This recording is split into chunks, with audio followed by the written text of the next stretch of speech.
Hmm.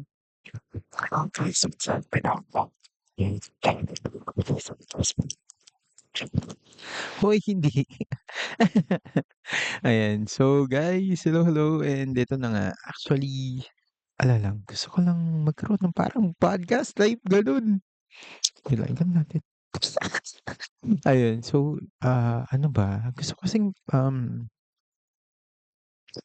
naiiyak ako. Hindi. Gusto natin talakayan yung about sa pagiging mataba, guys. Actually, meron din kasi akong mga nakikita na mga payat na gusto nilang tumaba. Akala talaga nila magandang maging mataba, 'di ba? Ako kasi nasa 95 Celsius. Celsius, hindi, 95 kilos ako. So, ang taba ko talaga. You can see naman ano sa monitor, 95 kilos ako. So, sobra akong taba. Dati kasi nung payat ako, guys, I can say na I know sa sarili ko na nagugustuhan ako ng tao. Ayun, I mean confident ako kasi vino-voice out nila like parang dati nung meron pang nangyari dati na naka-jersey ako ng, school namin. Nasa labas ako, wala ako sa school. Nakasuot ako ng kulay yellow and merong Santos sa likod, may nakalagay. Parang ano, ang dami na sa'kin naging sugat, oo, kasi niyo 'pag ini-stud ako. Pero, hindi 'yan yung ano, yung topic. So, meron akong Santos sa likod, ayun. So, ang, nangyari at that time, merong, babae na nasa likod ko, nakaupo siya tapos sabi niya, parang gusto ko maging Santos yung apelyido ko, yung mga gano'n. Tapos nararanasan ko rin dati yung ano, yung hinaharang ka ng mga tao, kunin number mo, gano'n. Kunin yung account mo, yung cellphone. Hindi snatch na wala, hindi joke lang yung sa cellphone. Wala pa naman at wala naman sana 'no, wala naman sanang mangyaring gano'n. Pero dati nung payat pa ako, ayun, gano'n. So, kumbaga, in demand pa ako nun, parang gano'n. So, ngayon 'no, nakikita ko yung ibang mga tao na parang sinasabi nila na, "Sana maging mataba ako." Parang, ha? Totoo ba? Hindi mo alam yung struggle ng pagiging mataba kasi sa totoo lang 'pag payat ka hindi ka naman masyadong ano, hindi ka masyadong pinapansin ng tao, "Hala, ang taba naman nun." Walang gano'n. Like wala yung pagka, may reunion gano'n, "Hala, ang taba mo na, anong nangyari sa'yo?" Ganyan. Or kahit may naranasan pa ako dahil mataba nga ako, 'di ba? May naranasan pa ako yung, mga kababata ko ba yun? Hindi ko naman siya kababata kasi hindi ko naman siya ka-edad. But, mas matanda sa'kin siguro mga 7 years old, gano'n. Lumalakad ako from mall papunta sa, kina tita yata, parang gano'n. Kasama ko si mama. Sabi niya, "Hala," sabi niya sa'kin, ano siya, nagta-tricycle siya. Ang dati kong kakilala, ay dati ko kilala ko siya dati, kapitbahay ko siya dati, pero hindi ko na siya kapitbahay ngayon, gano'n. Ayan, sabi niya, "Hala, ang taba mo na." Minosti pa talaga niya, "Ang taba mo na." Sabi niyang gano'n. Ay, I know oo nga, ang sarap kumain, gano'n. Gano'n-gano'n ako. Pero sa totoo lang, medyo ano talaga 'yun, sa part ko parang aray ko, ang sakit, Kailangan ko talagang sabihin 'yun. Baka 'yun ang una mong ano, imbes na, "Hello kuya," or ay hello pala, "Hello, hello," ganyan, shout out, hindi. Shout out parang gano'n, hindi hindi ano, hindi yung parang alam mo 'yun. Kasi siyempre pagka pala mataba ka na, pagka ano kasi nung payat ako papunta sa pagiging mataba, hindi ko napansin talaga tumataba na ako kasi sinasabi ng nanay ko kaya nga pagka ngayon pinapagalit ako, "Ayan kasi sabi ko sa'yo dati mag-diet ka na or wag kang ano ganyan-ganyan, ngayon hirap ka magpapayat." Which is true. Gano'n pala yung transition nun from payat ka to mataba ka hindi mo mapapansin, unti-unti kang lumolobo. Unti-unti lumolobo talaga 'no, oo, unti-unti kang tumataba and hindi mo siya napapansin ta's magugulat ka na lang one day ayaw mo na itsura mo, gano'n. Like parang, hala, ang layo na ng itsura ko kaysa dati. Kasi 'pag tinignan ko yung picture ko dati saka picture ko ngayon, ang layo talaga. Like parang na haggard version ako, gano'n. Hindi ko naman sinasabing haggard yung mga ibang mga matataba ngayon.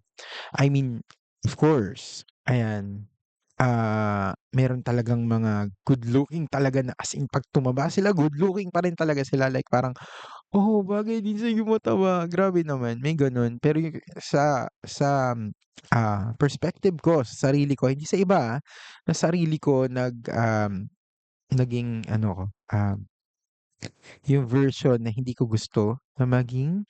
Ayan, although siyempre love yourself, love your katawan, 'di ba? Ayan, kung sino ka, yan ka and, hindi mo kailangang magbago para sa iba. Oo, totoo 'yun. Pero kasi kung naapektuhan na rin yung mental health mo, yung, tingin mo sa sarili mo, then, maybe, ayan, makakatulong na rin sa'yo. And of course, hindi lang naman kasi about 'to sa alam mo 'yun, tingin mo sa sarili mo kung hindi sa health na rin kasi talaga, which is we all know naman na 'pag mataba ka nahihirapan yung joints natin sa tuhod na i-carry yung sobrang bigat na katawan natin and lalo na kung meron ka pang mga mahilig ka pang magbuhat or magbitbit ng mga mabibigat lalong nadidikdik yun and eventually mawawalan ng, fluid yung tuhod mo, then magkakaproblema ka sa tuhod. Yun yung nangyari sa lola ko, eh, parang, sinasaksakan siya ng something like, I don't know kung ano tawag dun.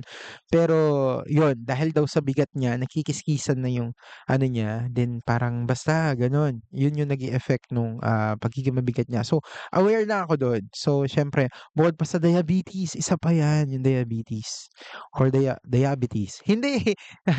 Diabetes, ayan, kung tawagin din ng iba. So yun, which is although wala namang, hindi naman siya type A yung sa tatay ko na diabetes, type 2 yung sa kanya which is yung sa lifestyle. Pero siyempre kung yung tatay ko nga nagkaroon, kailangan din ay, ingatan ko yung sarili ko, ayaw ko sabihing malay mo, parang, mas better na mag-ingat, gano'n. Ayan. So, mahilig pa naman ako sa mga cakes and pastries, buti na lang wala akong pambili nun ngayon. So, hindi ako nakakabili and kung nakakabili man siguro ako, siguro meron akong mga chances na puwede akong bumili ng mga healthy na mga pagkain, inumin, ganyan, na masarap pero healthy. So, I don't think din siguro na magiging ano ako sa mga matatamis, ayun. So yun na nga, yun yung struggle ko bilang, sabihin na obese na talaga kasi hindi na talaga ako ano, eh, hindi ako yung parang, payat, hindi talaga ako payat guys. Yung ibang mga nakakita sa'kin sa ano sabi nila, "Hindi ka naman gano'n kataba." Pero kung ikukumpara mo sa dati kong mataba talaga ako, aminado naman ako dun. And isa talaga yung, pagiging mataba ko kung bakit siguro, well, ang advantage din naman kasi niya sa totoo lang sa nakita ko is, yung mga tao hindi nila akalain na ano, alam mo yun, yung kahit wala kang pera sa pitaka mo or ano gano'n, hindi nila sasabihin, "Uy, walang pera 'yan," or ano 'yan, ganyan. Gano'n sila. Pero yun na nga, ang downside nga lang kasi nun kung minsan dahil, hindi ka naman mukhang walang pera, inaabuso ka naman. Like parang sa tricycle lang magkano na yung single at isa pa ito, yung sa tricycle, ito yung isa struggle ng matataba na hindi na naiisip nung ibang mga payat na gustong tumaba na katulad na siguro hindi naman siguro ganito kataba pero kasi 'pag for example nag-commute ka, nag-tricycle ka, and na-flat yung gulong, ikaw agad yung alam mo yun, kahit hindi ka sisihin nung ano, nung tricycle driver or nung, basta yung driver kung ano man yung sinasakyan mo, may guilt may guilty feeling ka na parang, "Hala, baka ba't parang kasalanan ko?" Parang gano'n, parang parang, ano, parang connected ako diyan, parang may ginawa ako, parang gano'n. Pero alam mo na, ayun may guilt na namumuo sa'yo, may guilty feeling ka nga. Ayan, tama ba yung basta yun? Ayan, sorry naman. Pero yun na nga, ah, yun yung isa sa ano tapos alam mo yun sa jeep, isa pa yan, jeep na yan. 'Pag sumasakay ka ng jeep, we all know naman 'di ba, na 'pag sa jeep puno na, puno na kambat ng kambat pa si barker like parang, "Hala pasok pa kayo, kulang pa, kailangan pa ng tao sa loob." Gano'n, like parang magkakakandong-kandong na kayo pero may ano, bibilangin pa kayo, binibilang pa kayo sa jeep 'di ba? 1, 2, 3, "Oh kulang pa, dalawa pa, dalawa pa." Pero 'pag tinignan mo, hala, dalawa pa 'to? Parang gano'n, 'di ba? So, eh, 'pag mataba ka, we all know nako-consume natin yung space. So, parang medyo, oh my God, medyo sorry naman po. Sorry naman po, parang ano ako, ay wait lang, parang ako naiiyak na ano, hindi, naisipan ako bigla, 'di ba? So yun, sorry naman po, parang gano'n yung, ano, yung reaction mo na parang, "Oh, sige ako na yung datasot pa gano'n para lumuwag sa may bandang upuan talaga," yung gano'n. Ikaw yung magsasakripisyo talaga na nasa dulo. Well, to be honest naman kasi, um, gano'n naman talaga ako pinalaki ng magulang ko. Like, "Anak may matanda, paupuin mo," gano'n. O kaya, "Anak may buntis, paupuin mo. Anak may babae, paupuin mo," gano'n. O kaya, "Anak may lolo, paupuin mo." May lolo or ano, gano'n.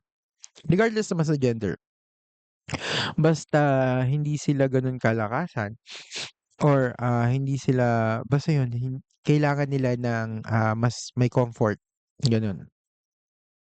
Pinalaki naman akong gano'n, pero being mataba, tapos gano'n yung nangyayari na nararamdaman mo talaga na, "Hala, ako 'to, eh. Ako yung naging dahilan kaya kailangan ko mag-adjust." May gano'n. Which is yung iba kaya kung minsan pagka sinasabi nila, "Gusto kong tumaba." Naiisip ko, "Sure ka? Sure ka gusto mong tumaba?" Parang kasi para sa akin, dati bilugan, bilugan, gano'n. Bilugan na ako and all. Pero naiisip ko, okey, bilugan ako, okey na rin 'to, hindi naman ako mataba. Pero hindi mo talaga mamamalayan lalo na pagka medyo lumakas ka ng kumain at nagtuloy-tuloy na yung paglakas mo ng pagkain, talagang tutuloy-tuloy din talaga yung pagtaba mo. And yun na nga, kailangan kung gusto mo ring tumaba at least may disiplina ka, 'di ba? Ano pa ba, yung mga damit, totoo, yung mga damit. Marami akong gustong suotin na hindi ko na nasusuot ngayon. Or marami akong gustong bilhin na hindi ko na masuot ngayon. Kasi unang-una, walang size ko nung, damit na yun. Pangalawa, hindi na siya magandang tignan sa'kin. Hindi ako komportable na gano'n yung itsura ko 'pag suot ko yun, gano'n. Hindi dahil sa of course, may factor yung tingin ng ibang tao sa'yo, pero yung tingin mo sa sarili mo, 'pag suot mo yun medyo, parang ayokong magsuot ng ganito. Pero although, yung mga thinking kasi na gano'n nasa mind lang natin yun kasi siyempre yung ibang mga tao naman wala namang pakialam talaga sa'tin 'yan, 'di ba? Walang pakialam 'yan, eh. Hindi, gano'n walang pakialam talaga sa'tin 'yan kasi tayo nga 'di ba, for example napunta tayo sa mall, yung mga nakasalubong ba naalala mo pa, 'di ba hindi na? Yung mga nakasabay mo ba kumain sa mga fast food chains? Naalala mo pa ba yung mga mukha nila? Siyempre hindi na. Yung mga damit nila naalala mo pa ba? Siyempre hindi na, eh. Except na lang kung medyo may pagka-extra or parang ano, 'di ba, medyo maaalala pa, mare-recall pa natin. Pero yung mga, akala natin na parang, "Hala, siguro pinagtitinginan nila ako." Gano'n. Hindi naman gano'n yung ano, except na lang kung talagang interesado sila sa'yo, yan mare-retain ka talaga. Pero kung ordinaryo nakasalubong ka lang naman, tapos kuwan lang naman, hindi naman. Ayun, so yun na nga, yung struggle ko and 'pag nakikita ko yung, figure ko, ta's nakukumpara ko siya sa dati, ano siya, malaki yung effect niya sa, self-esteem, self-confidence ko. Lalo na 'pag naririnig ko na sinasabi pa ng iba na ano, na, "Hala, ang taba mo na." Gano'n. "Hala, hindi ka na ano, mas gwapo ka dati nung payat ka." Mga gano'n. "Cute ka na dati nung ano ka, pero ngayon 'di na ano." Mga gano'n yung mga gano'ng komento. Although ayaw mo siyang i-entertain, pero siyempre meron at meron pa rin talagang ano 'yan, kurot, yung tinong kurot. May description pa ng kurot ano, yung mga gano'n. May mga gano'n pa rin 'yan. May mga effect pa rin sa'yo 'yan subconsciously and naiipon siya. So, ayun. Yun yung, mga struggle ko bilang mataba. Ano pa ba? Ayun yung ang hirap ng nakatayo ka ng matagal. As in, iba yung pressure sa talampakan mo. Masakit sa paa and dun sa may joints sa may paa mo. Masakit siya 'pag medyo 10 minutes na, 15 minutes ka ng nakatayo, gano'n. Unlike nung payat ka, mga 30 minutes, 1 hour, saka mo pa lang talaga mararamdaman yung gano'ng sakit. Pero 'pag mataba ka na talaga, konting oras lang ang kailangan mo para maramdaman yung gano'n kasakit na paa. Kailangan umupo ka kung puwede, gano'n. Saka hindi ka na, nakakatakbo ng, alam mo yun, hindi ka nakakatakbo unlike nung payat ka na ang layo ng natatakbo mo pero hindi ka pa gano'n kapagod. Mabilis ka mapagod 'pag mataba ka, ayun. And isa pa yung, may naisip ako kanina, eh, yung pagsasayaw. Yun, binitawan ko yung pagsasayaw dahil tumaba ako. I'll be honest guys, binitawan ko yun. Meron kasi kaming naging sayaw, so excuse me, meron kasi kaming naging sayaw dati bago ako nagbitaw.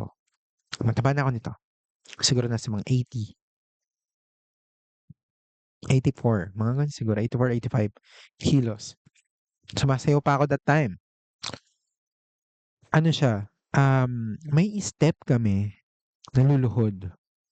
Biruin mo, 85 kilos paluluhurin mo at yung tutukod lang yung tuhod niya, yun lang magke-carry ng weight nung tao. Ang sakit sa tuhod. That's why after that, sayaw, sabi ko, titigilan ko na magsayaw. Ayun, pati sa pangarap ano na ano siya, na-apply din yung pagtaba. Hoy! Na-apply din yung, struggle ng pagtaba.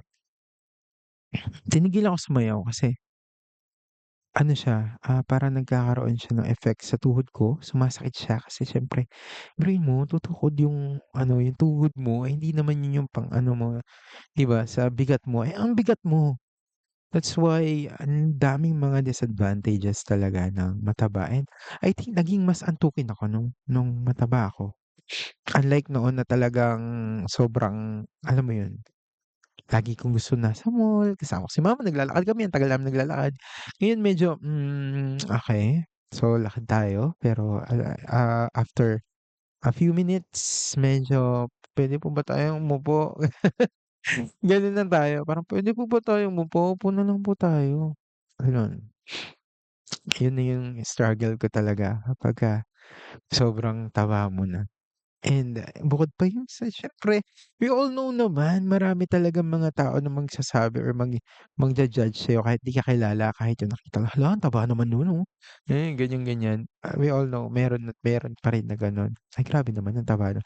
Kasi nung payat ko dati di ko na-appreciate, like hindi ko, "Oh my God, ang taba." Parang gano'n.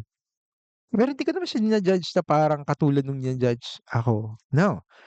Like parang, "Hala, taba naman niya." Parang gano'n lang. Pero hindi siya yung parang, "Grabe naman 'to, takaw siguro 'to." Hindi gano'n. Ano lang siya, "Hala, ang taba niya." Gano'n. Pero ngayon alam niyo kung ano na ano ko sa kanya, 'pag nakakita ako ng mas mataba sa'kin mas naaawa ako. Sorry sa mga ano, pero naaawa ako in a sense na parang hindi i-judge siya kung hindi alam ko kasi yung struggle, eh. Like parang sa paglalakad pa lang ng medyo matagal, yung gano'ng kataba, yung mas mataba sa'kin, nagkakaroon ako ng empathy sa kanila na parang, hala, ano kaya nararamdaman nila kung ako nga ganito pa lang ako kataba, ganito na yung nararamdaman ko, what more sa kanila, 'di ba? Like parang yung tuhod nila, paano kaya 'yan pagtanda nila, makakalakad pa kaya sila, gano'n, or magkakaproblema ba sila sa tuhod, yung mga gano'n. So, yun lang guys, let's be healthy na lang kung gusto lang nating tumaba siguro. Ah, bilugan, gano'n, hangga't na lang siguro tayo guys. Huwag na nating asamin yung medyo, alam mo yun, yung mga chubby cheeks na sinasabi nila. Although ako chubby naman talaga yung cheeks ko kahit nung payat ako, medyo hindi siya hupak, may cheeks pa rin ako. So, nung tumaba ako medyo, nakuadrado na nga siya, uy, parang nakuadrado na siya. Pero yun na nga, Um, kung yun lang yung mga habol natin medyo hanggang ano lang, 'pag naging bilugan ka na nakuha mo na yung gusto mong kuhaan, please pakikontrol kasi ang hirap pa rin nung mataba. Hindi natin ina-advocate although siyempre love yourself, ganyan. No body shaming, ganyan-ganyan. Pero kasi let's be real, let's be honest lang talaga na maraming, disadvantages din ang ganito kataba and, bilang andito na tayo, hindi.